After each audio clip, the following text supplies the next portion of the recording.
دنیا پہ تمہیں انتخاب کیا جائے گا. صلاحیتیں پیدا کرو, محنت کرو, علم حاصل کرو, تاکہ تم دنیا کے تمام تجارتی مراکز میں داخل ہو سکو اور اپنے لیے راستہ تلاش کر سکو. عزیزان ملت اسلام, بڑا عجیب لگ رہا ہوگا کہ مولوی سے اس طرح کی بات سنتے ہوئے, مگر میں چاہتا ہوں کہ ہمارا ہر مولوی حالات کی نفس سے ہاتھ رکھے, زمانے کے تقاضوں کو محسوس کرتا ہوا نظر آئے. اس لیے کہ فقہ کا جزیہ ہے, من لم یعرف بحوال زمانہ فلا یصلح ان یکون اماما. جو شخص اپنے زمانے کے حالات سے واقف نہ ہو اسے امام بننے کی صلاحیت نہیں ہے, اسے امام ہونے کی صلاحیت نہیں ہے. زمانہ کہاں جا رہا ہے, زمانہ کیا کہہ رہا ہے, زمانے کا مطالبہ کیا ہے.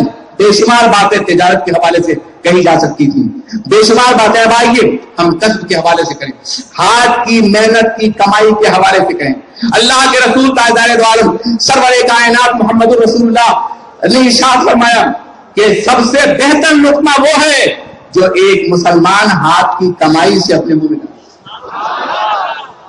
اس لیے ہاتھ کی کمائی حاصل کرو.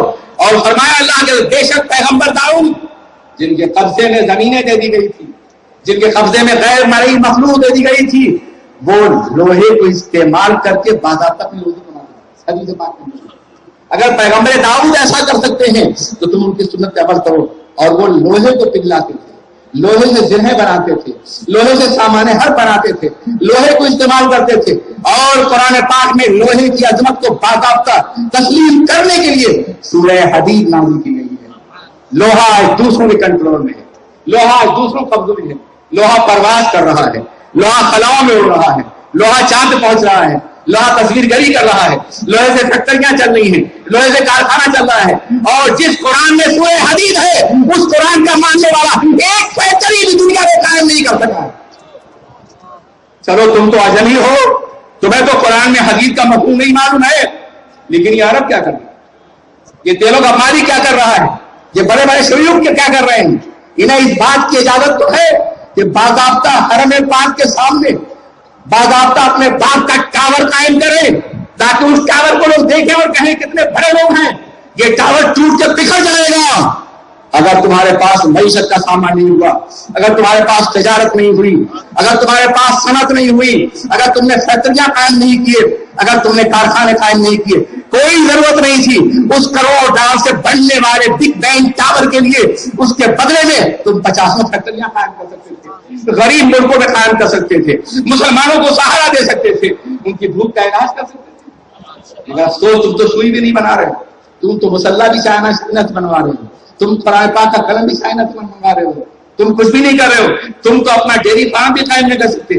تمہارا دودھ کبھی کینیڈا سے آ رہا ہے اور کبھی گرمات سے آ رہا ہے اور کبھی باضابطہ طور پہ ہالینڈ سے آ رہا ہے. تمہاری چیز وہاں سے آ رہی ہے اور تمہاری پیسری وہاں کے سہارے بن رہی ہے. کیا کر رہے ہو اپنی معیشت کے لیے؟ ہندوستان میں ایک دور تھا کہ چیزیں باہر سے منگوائی, مگر گاندھی کی یہ فکر تھی کہ انہوں نے باضابطہ باہر کا مال کا بائیکاٹ کر کے ہندوستانیوں کو شعور دیا تھا کہ باہر کبھی بھی تم پہ کنٹرول نہ کر پائے.